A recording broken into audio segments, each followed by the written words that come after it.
Alright, so good day everyone. So welcome once again to the new recorded video for our lesson for this day. Alright, so before anything else, as usual, no, let's have our short opening prayer before we discuss our things in life. Alright, so in the name of the Father, the Son, and the Holy Spirit, Amen. Lord, we offer you everything we do today, all our works, our joys, and our sorrows. Everything will be an act of love for you. Holy Mary, Saint Joseph, Saint Joachim, and Saint Anne, and Guardian Angel, intercede for me so that I may be deserved to be helped and saved today and always. Virgen del Pilar, pray for us. In the name of the Father, the Son, the Holy Spirit. Amen. Alright, so with that said, let us now deal with the topic that we will be having for this day. And I know, no, you already have a hint. What is that one? No, because it's on our title in this video, no. But before that, I'm going to have a short information with regards to this topic, no, because in the last video we were able to discuss the measures of central tendency. No, what are those measures of central tendency? Those are mean, median, and mode. And for the last video, which I will be showing in the latter part of this video, no, uh, that is meant for ungrouped data. Okay, that is meant for ungrouped data of measures of central tendency. All right. So with that said, we are done in that data, no, which is the ungrouped data. So with this time, we will be having our group data. Okay po. So without any further ado, let's start already. No, so for this day, we will be having mean, median, mode for the group data. And if you will be remembering, what do we usually do in terms of mean and what do we usually do for median and mode, no? Usually in ungrouped data, in terms of mean, we are getting the average, correct? Average of what? Average of your data, correct? From your score values. And you will be dividing it by the number of your score values, of course. So that's basically what we usually do in terms of mean in the ungrouped data. So in terms of median, now basically what we do is to gather your collected data or your collected data. Then what you will be doing first step is to arrange it, no, in highest to lowest score. Probably you could do as well lowest to highest, no. So that is the first step. Then after you arrange it, that's the time that you will be what? You will be getting the middle position of all those values. For example, no, you have 1, 7, 5, 6, and 9. So with these five values, isn't it that you have five score values, no? So the middle in this five score values is 5, of course, because you have 1, 2, 3, 4, 5. You have five values in your data or in your collected data. So the middle in this part is 5. Is that correct? Are you agreeing with me? Do you agree with me? Is this the middle data or is this the median of this collected data? Okay. In this part, I want you to learn that whenever someone is stating something, no, you better listen because in this part, again, what is the first step of how to deal, no, or how to find the median of ungrouped data? So first step again, so 5 is not the median. So what are we going to do? First step is to arrange the data. So how are we going to arrange? Either lowest to highest or highest to lowest. So in this part, let's try it. Lowest to highest. So the lowest score is 1, followed by 5, followed by 6, followed by 7, and followed by 9. So with that said, we were able to find the median, and that is basically the 6. Correct? Right. So with that said, that is the basic way how to find the median. But once again, now we have a formula how to identify what is your median. If your data that you've collected is containing a huge number of score values. No, for example, you have 50 students, no, to analyze, no, which is the median among those 50 students. So in that case, what you will be doing is to use the formula. And what's the formula? The formula is n plus 1 all over what? All over 2. Okay. All over 2. So, that, and that said, no, I do hope that you still remember, you still remember how to deal with the formulas, no, of mean, no, and median, mode, okay? So, those are the things, no? And, by the way, uh, to go back in terms of mean, again, I want you to recall a simplest word to remember what is mean all about. When we are dealing in mean, no, from the word average, that we could define what would mean uh, be all about. Okay po? And when we are talking about the median, kindly, no, kindly stick in your mind, no, the word middle. Okay po? Again, mean is average. Okay po? When we are dealing in median, that is what? That is the middle. So again, mean, average, or you could tell arithmetic average, because we are using the mean in such data. We are using the term average for simple numbers, right? So in that said, okay, so there's Shopee. All right, so with that said, no, let's go to the mode. When we are talking about the mode, no, it talks about the most frequent, what, most frequent, or most frequent value, score value that you have in your data. Correct? Because basically you're going to find, no, you're going to find which, no, which uh score value contains the highest frequency, right? And with this mode, there are types of modes, no, to check on your data.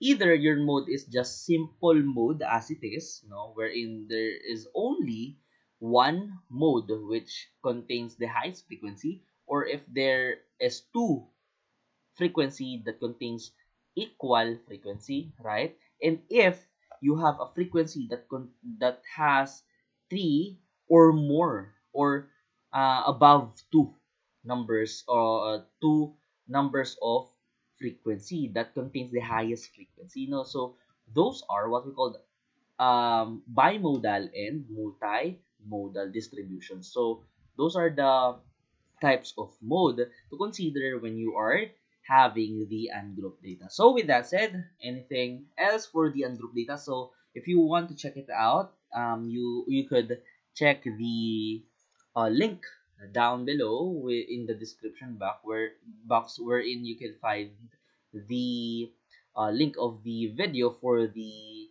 ungrouped data of mean, median, mode, or the measures of central tendency. All right. So with that said, let's talk about this group data for the measures of central tendency. So let's talk about the mean first. And let's go straightforward with the formula, because in terms of definition, they are just the same. But when we are dealing in group and ungrouped data, the only differences is how to deal, or how to find the mean itself by the process, no? So in terms of process, we need such formula. So in terms of group data, this is the formula how to find the mean in a group data. All right. So with that said, if we are dealing in terms of mean, no, mean could be represented into an x bar. So you have a variable of x which contains bar above on it. So that is what we call as x bar. Okay? So it represents that your x bar or your mean, no? The formula would be the summation of fx. Oh, what is fx? We tackle this fx, okay? Or the x, okay? We tackle this x in the link or in the video with regards to the presentation of data, correct? So in terms of presentation of data, there are three. We have textual, tabular, and graphical. So this X would fall on the tabular, wherein we have this what we call as class mark. And class mark could be represented as midpoint. So again, F is represented as the frequency and X is represented as the midpoint of your class interval. Alright? So anything else? If in order for us to find the summation of frequency, no? Frequency times or multiplied by the class mark, first thing first is to find your class intervals, of course. So, kindly place all your class or your score values into class intervals and kindly arrange it, no? Whether you have it in highest to lowest or lowest to highest, no? So, then followed by the class frequency. Oh, what is the frequency of that interval? Okay, so I guess you are visualizing what I'm trying to say, no? Based from the last video, last discussion with regards to the presentation of data, right? So in terms of frequency already, no, we were able to find the summation of f as you get the sum of all your frequency, because once you have the sum of frequency already, you were able to find the number of your score value, or how many is your data, okay, or I mean how many is your sample size. Sample size in your data, okay, not class size, ha. Okay, so in terms of class mark, again, we are referring and basing from the class interval. Okay, so again, the formula of mean is the summation of fx all over n. So what is n? Again, n is the summation of your frequency. We know that the summation of frequency is the total number of your observation, or the total number of your data that is being observed. Okay? So that is the summation of f or the n. All right. So let's try for an example. All right.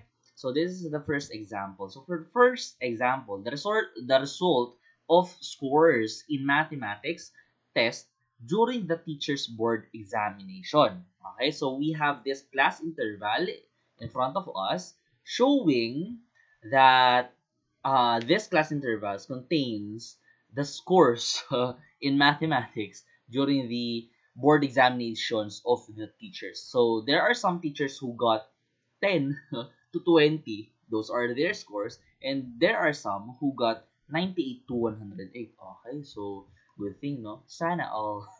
Okay, so in this table, it shows the class interval and frequency. Oh, what do we call to this kind of what do we call to this kind of frequency distribution table? This is what we call as what? Simple frequency distribution table, wherein it contains class interval only and frequency. Okay, so anything else? Now, let's go further. So as you put the datas in your class interval, which are the 10, 20 up until your given data, which is the highest score, which is 108. So you find the frequency by looking how frequent is the scores in your data. Okay? So as you have it already, you will be having this scores, which is 5, 10, 11, 7, 23, 56, 6, 8, and 4. So as you have this frequency, you will be finding the summation of f. Why? Because this is the only thing that we need in order for us to find the mean. And what's the formula of mean? The formula of mean is summation of f What is the summation of f? Summation of f has the equivalence of your n. And n is the total number of data that is being observed. And what are those data? The board examination scores of the teachers. Scores of teachers board examination. Okay? So as we add this, you need to find the sum of all these numbers. And what is the sum of all these numbers? The sum of all numbers are, what is the sum? 5 plus 10 plus 11 plus 7 plus 23 plus 56 plus 6 plus 8 plus 4. We will be having 130. Maybe you could try, no? 5 plus 10, that is 15, plus 11, that is 26.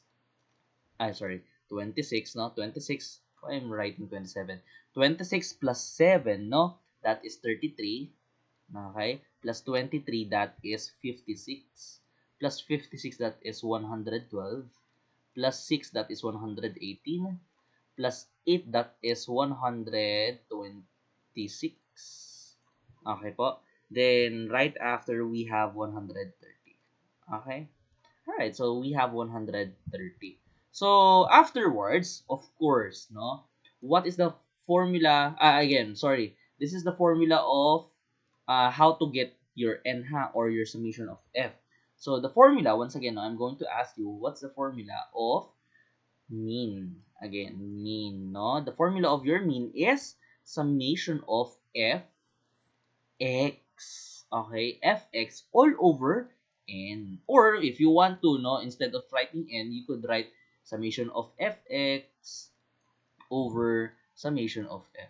Okay, so it's a little bit more confusing if both numerator and denominator contains summation of f. Maybe you will be confused and you will be canceling that out, and that is totally wrong. So what you could do, no, once again, is to make it in this kind of formula. So after you have the formula and after you had the value for your n, what you're going to do next is to find your class mark. Class mark or X, or what we call as midpoint. Okay po, midpoint. So how do we deal in midpoint? What's the formula of midpoint? Sige nga po. In terms of finding the midpoint, we have such formula in your midpoint, correct? So what's the formula of your midpoint? That is upper limit plus lower limit divided by 2. Correct. What is your upper limit? Your upper limit is, let's have this first row. Upper limit is 20. And what is your lower limit? Your lower limit is 10. So again, the formula is upper limit UL plus LL all over 2. Correct? This is the formula of your midpoint or x. Okay? So with that said, let's try to substitute. What is the formula? What is your upper limit? That is 20 plus 10. Correct? Your lower limit is 10. Divided by 2 because you have two values in dividing, no, the upper and lower. So with that said, we will be having 30 divided by 2 because as you add 20 plus 10, that's 30. So basically, 30 divided by 2, that is 15. So basically, you could have 15 as your midpoint for your first row. Gets already? Okay, so let's try it up already for the next line. And as we have the class marks or the midpoint for each class intervals, okay, for each rows, as we have the midpoint for each row, you will be having your, you will be able to get your fx, okay, or the product of your frequency and your midpoint, no, by multiplying it, of course, product, right? So 5, for your first row, no, for your first row, by the class interval of 10 to 20, 5 multiplied by 15, you will be having a product of 75, correct, right? So for your 10, once you multiply it by 26, you will be having 260, right? So in that sense, if you will be continuing that kind of process, you will be multiplying your f, no, f multiplied by x, it will become fx. Okay, that's the concept now. So in that sense, you will be multiplying this one, this one, this one, and so on. Okay, you will be multiplying those in order for you to have these values. And once you have the values for each class interval for your fx, no, if you already have fx for each class intervals, what you will be doing is what?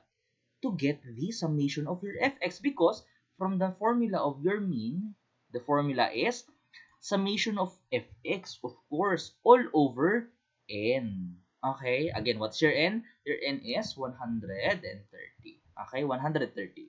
And your summation of fx, if you're going to add this up, okay, you will end up to a value of 7,989. Clear po?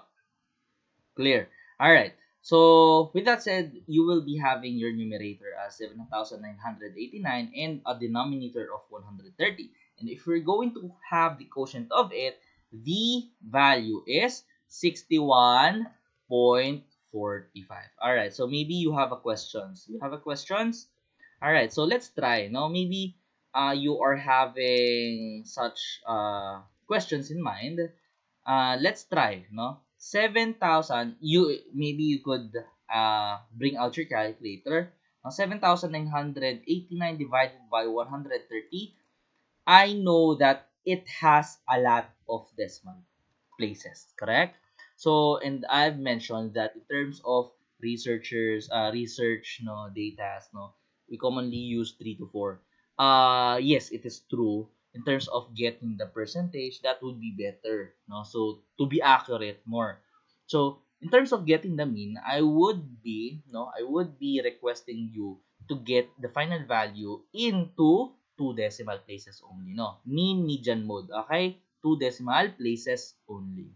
Okay? You need to round off those final values into nearest two decimal places. Okay po? Alright. So, this is how we deal in your mean. Do you get it? How to deal with your mean in group data? Alright. So, I do hope that you get the concept how to deal in mean in group data. Alright. So, next.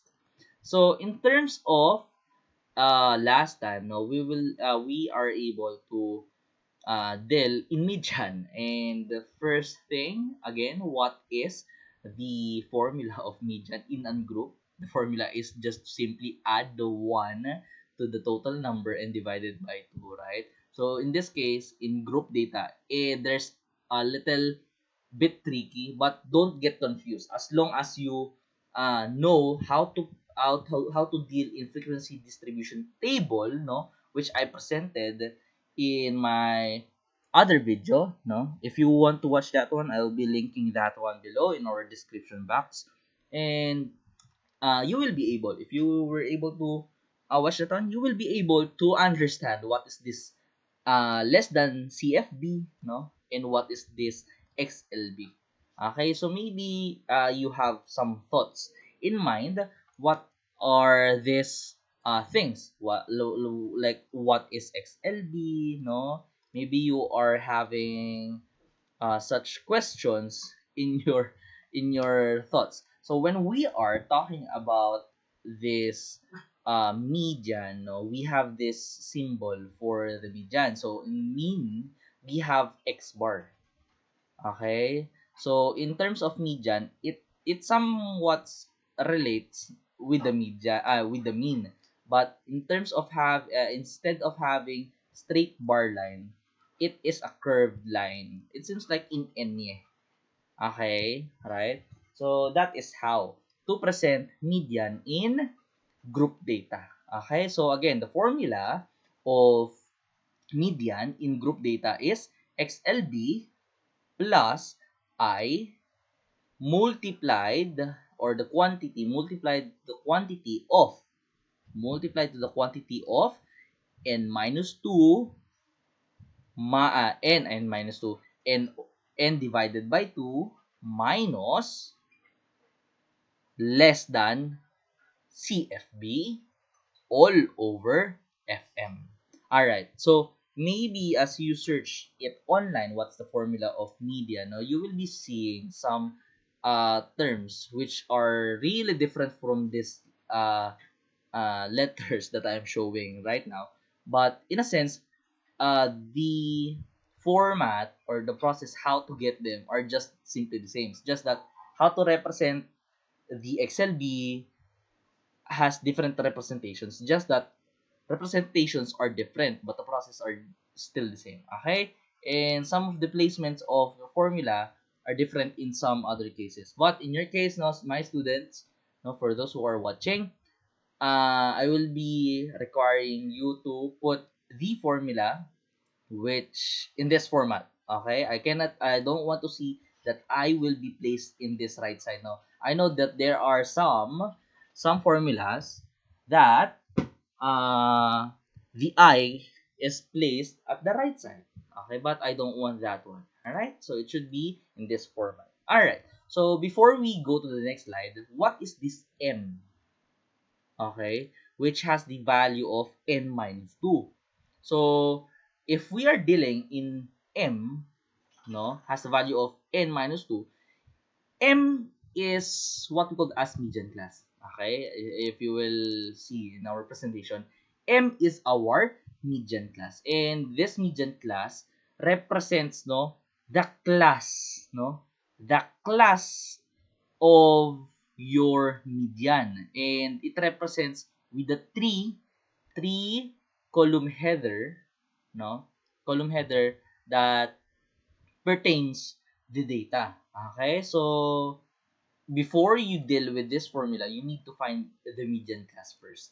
Okay, all right, so let's try to find the median class first with the data that we have a while ago. Okay, so from your class interval, which is 10 to 20, this is the same data that we have gathered a while ago, right?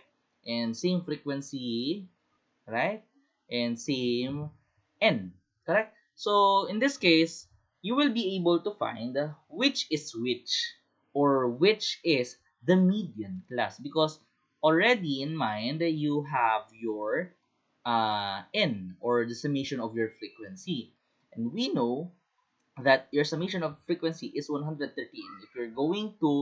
Um if you're going to move it around with the formula, no, if you're going to substitute it, it will be basically this format: 130 divided by 2, and basically that is 65. Now, Sir Jai, why do we have orange in this table?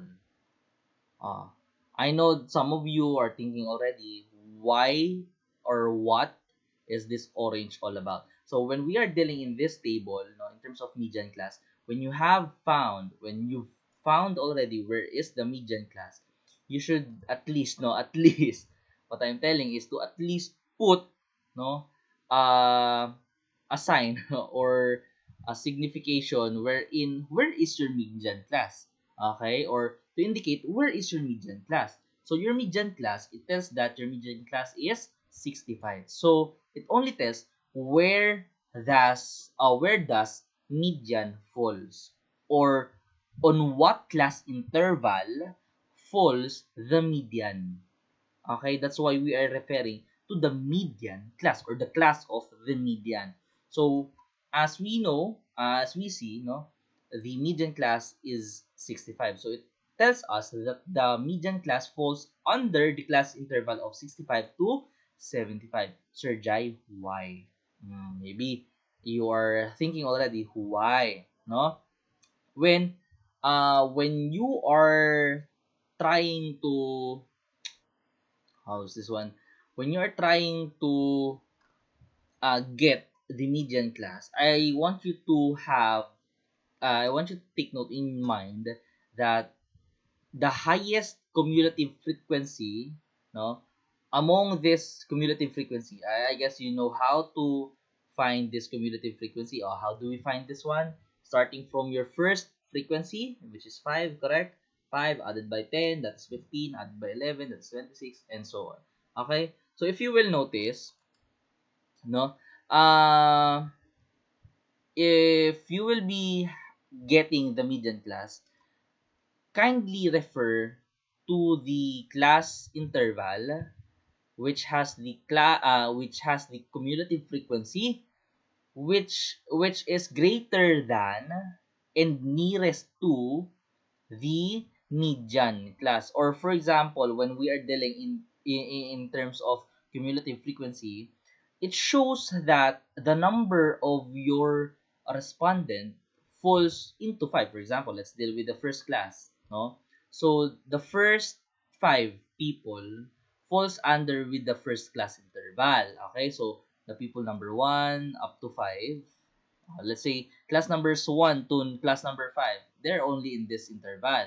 So the next peoples, no, so the class number 6 to class number 15, they fall in this class interval. Okay, so again, no, this class interval, this part, no, this pertains for the scores, correct? But this cumulative frequency, it shows the number of teachers, correct?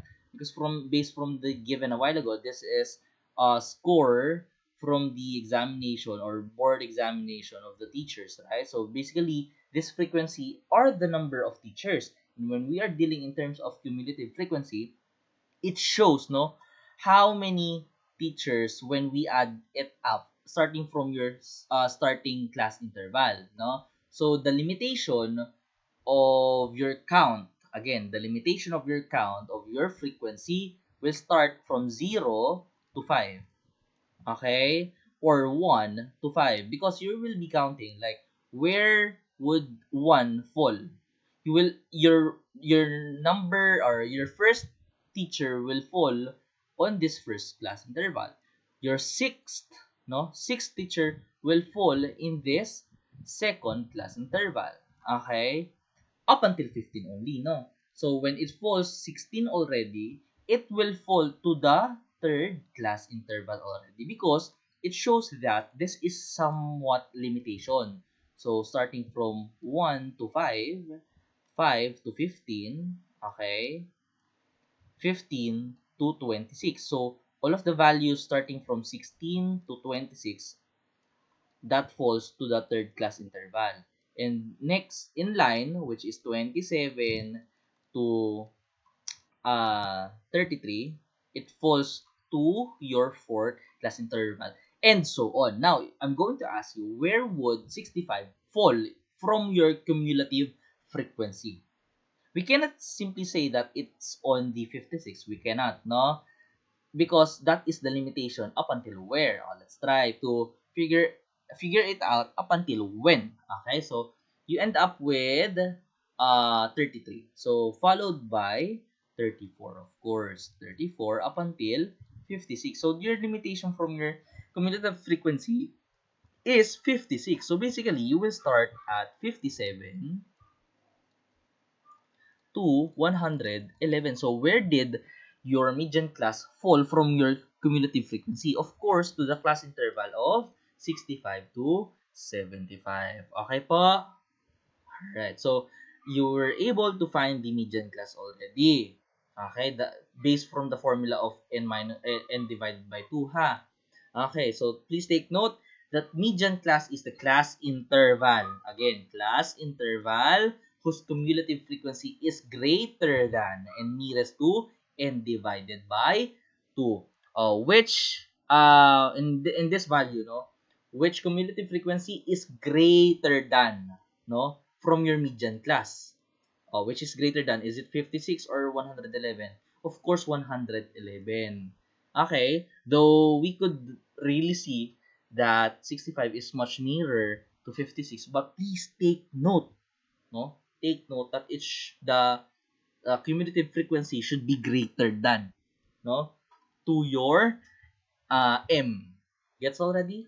So right after, I guess you are coping up. So right after you get the n divided by 2, that's the time that you will be substituting this n divided by 2 to the original formula. And what's the original formula? So the original formula, no, of your median is XLB plus I and your median class times to the quantity of median class minus less than cumulative frequency. And what is this B? I'm going to we're going to talk about this B, no, all over FM. Okay, all right. So first and foremost, again, you need class interval, frequency, no.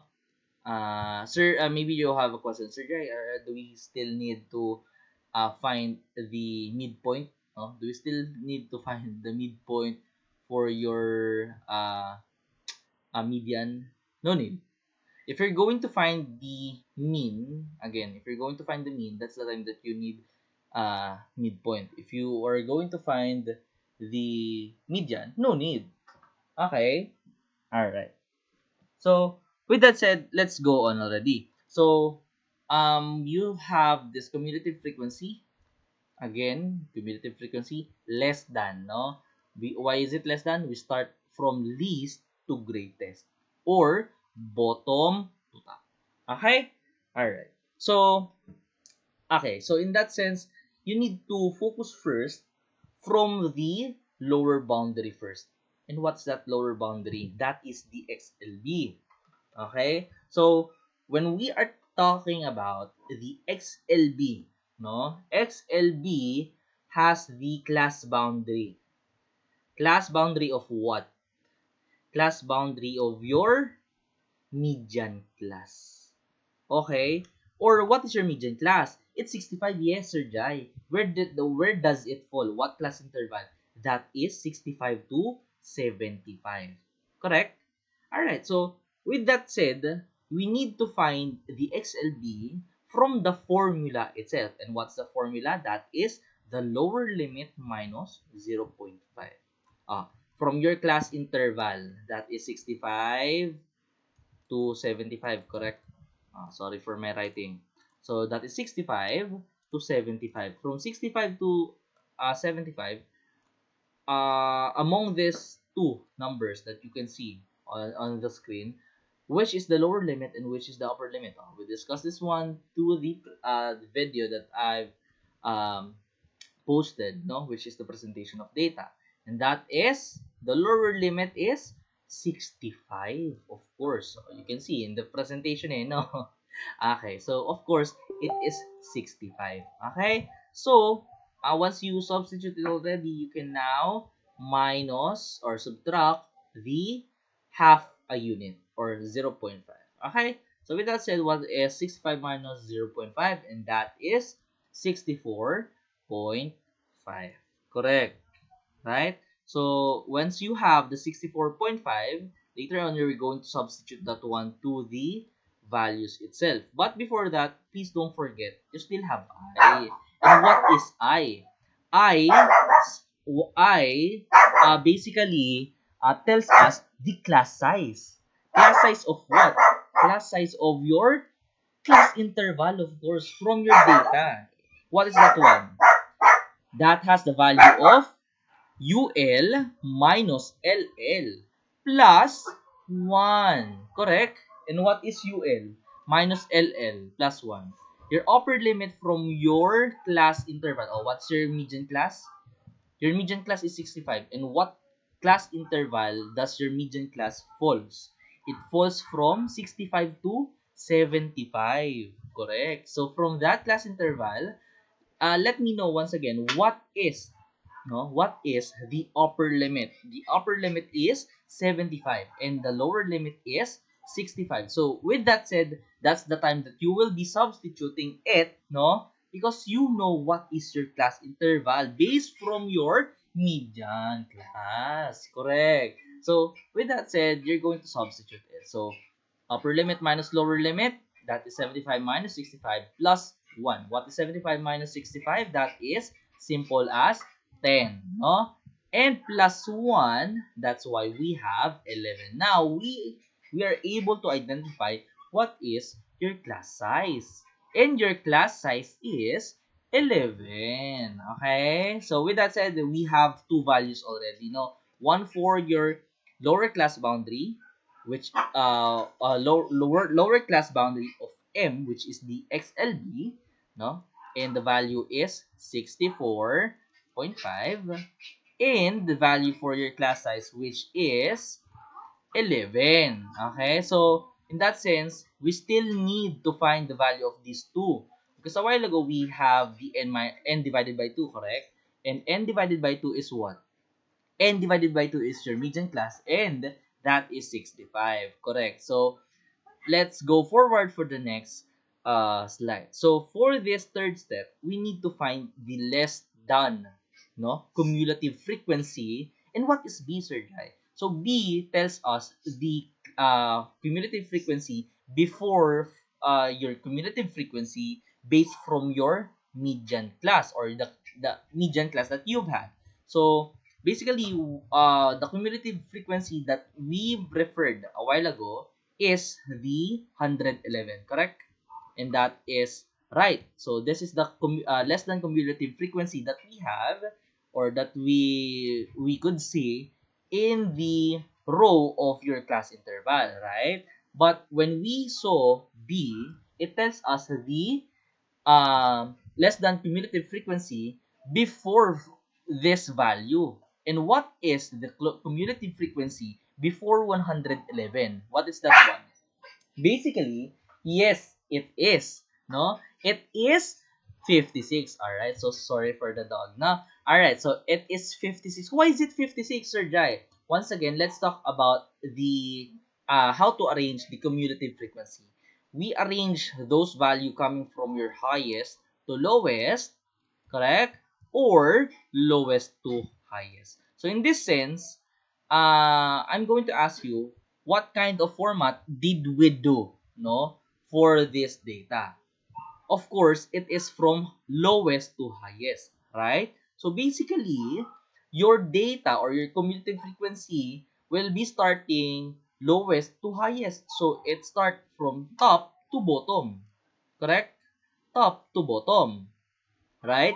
So once you have it already, you will be starting, no, from top to bottom. And once you hit 111 rather, no, 111, what is the value, or what is the cumulative frequency before 111? Of course, that is 56. Correct. So we could now identify what is the less than cumulative frequency, no, before our median class, and that is 56. Correct. So that is the second to the last value that we need to find, no, for our median. And what is the fourth value in order for us to find the median for this group data? That is the frequency. Of course, when we are referring for the frequency of your median class, you're going to find the frequency. And what is the frequency that you could found along from your class interval? If your class interval is 65 to 75, no, if you will notice, the frequency that was highlighted in orange is 55. So basically, your FM tells us the frequency of your median class. So basically, your FM would be 55. Correct? So with that said, we have the five values. What's the first value? Basically, we have the XLB. And what is XLB? XLB is your lower class boundary, and your I is your class size. And with that said, we also have this median class. We know that your median class is 65, and your less than cumulative frequency, that is the 56, right? That is the value before your 111. That is your less than cumulative frequency before your value. So lastly is we have this FM, and that is frequency of your median class. So with that said, let's go and substitute all those values from your formula. All right. So starting with your lower class boundary, that is 64.5, plus your class size, which is 11. So basically, you don't need, no, and you don't want to add these two value first, because we are going to follow the PEMDAS. Okay, so once we have this one, you just stick it around, no, and try to substitute all the values first before equating something else. So basically, once you substitute all, you have 64.5 plus 11 times the quantity of 130 divided by 2 minus 56. 56 is your less than cumulative frequency, ha. all over your frequency of your median class, which is 55, of course, we were able to find your n divided by 2. So you could directly go to your 65, no, to substitute it directly. And with that said, you could now subtract the two values from to your numerator. And what is 65 minus 56? That is 9, correct? Of course, it's in the presentation eh, no? Sige po. So, it's 9 already, no? We already have the numerator for your quantity or group of numbers, no? Inside the quantity bar. So, that is basically 9 divided by 55. So, if we're going to compute, what is 9 divided by 55, you will be having such values of 0.1636363636 and so on, right? So basically, if you will be getting such values, what I've mentioned before, no, you probably want to get at least 4 decimal places or 5 if you want to, no, to be accurate more. So what I did is to get values 5 decimal places, knowing that it's not yet the final value, no. We have 5 decimal places, and I just multiplied it already to your 11. Okay, PEMDAS ha. Parenthesis, exponent, multiplication, division, or multiplication before your addition. Okay, so once we, after we multiplied 11 to this number or to this value, we were able to got 1.8. And that's the time you will be adding this 1.8 to your 64.5 or to your uh, lower class uh, lower class boundary. Okay, right? All right. So with that said, we have the final value of 66.3, and we know already that your median is 66.3 for this group data. Okay, so we are done already with the two. For last one, or the last measures of central tendency for group data, no, I'm already happy because from this time of our end, we were able to discuss the two measures of central tendency. All right, so let's go forward for the mode, no? So basically, in mode, in terms of ungroup data, we basically seek for what is the most frequent, no? What's the most frequent value that we could see in your gathered data. But in this sense, in terms of group data, you need to have this formula. And what are this formula, no? You are aware what is XLB, and XLB states for the class boundary, no, for your class. There are some little changes, no, in terms of modes, in terms of media, no. There are different um, kind of setting, no, to how to identify what are these representations. So first and foremost, we should identify what is this X, or what is the identification in terms of mode. So the mode, it represents with a letter X that contains not straight bar, not curvy bar, no, but a similarly to a range bar. When we say range, no, into such representation in terms of soldier, no, we have this roof, no, that is a roof. So an X, a letter, representation which has the value of X, which has the roof above on it, right? So that would represent what mode is. And no, and in terms of the uh, formula, again, XLB, added by the class size, no, and these terms you will be identifying. And if you will be trying to search, no, search in online, there's a different format, no? There's a different format, and that is just fine, no? That's just fine. Maybe you will be finding like D1, then D2. That is just fine, no? Because the process is just the same. Again, process are just the same. It's just that the representations are merely different. Okay? So, let's try to cope once again what is a mode. So, in terms of mode, you need to find the highest frequency, of course. But before that, you need to find the modal class first. Okay? In terms of modal class, okay? In terms of modal class, kindly uh kindly ask yourself on which no on which frequency that you are on which data you have the highest frequency. Again, when in terms of ungroup data, we are referring to the highest frequency, correct?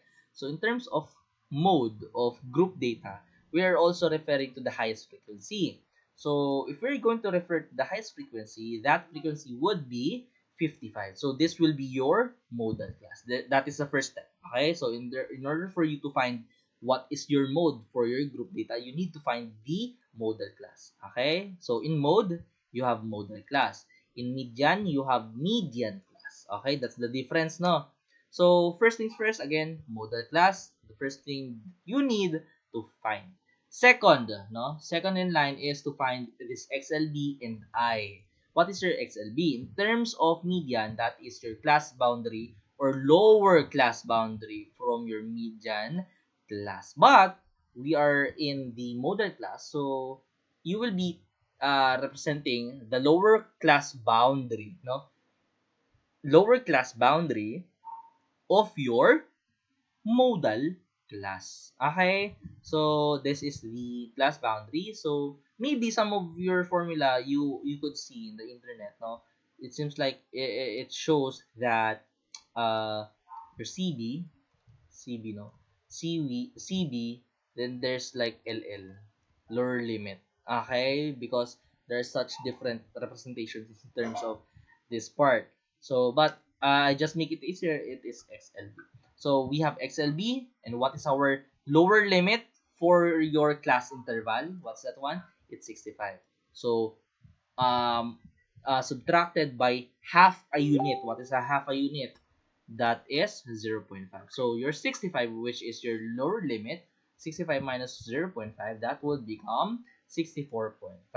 Okay, so first value that we have is 64.5 for your lower class boundary of the modal class. Next in line is the class size. So same process a while ago, the class interval didn't change. So basically, we have same class size, and that is 11, no? Because we know that the upper limit of your class interval is 75, and the lower limit is 65. So as long as you know the formulas in finding what is I, what is XLB, what is class boundary, what is like this, like that, you will be fine. I'm telling you. So basically, what I'm trying to tell last time, you need to watch the presentation of uh, data, because without that you cannot understand and cope with these lessons.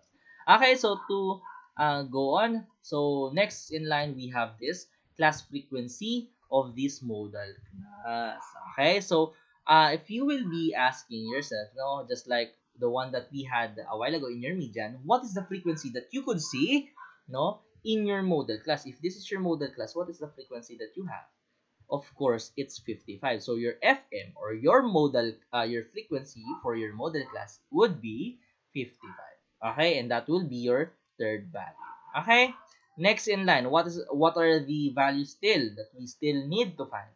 That is FMA and FMB. What does FMA and FMB represent? So in terms of FM, we know that is the frequency.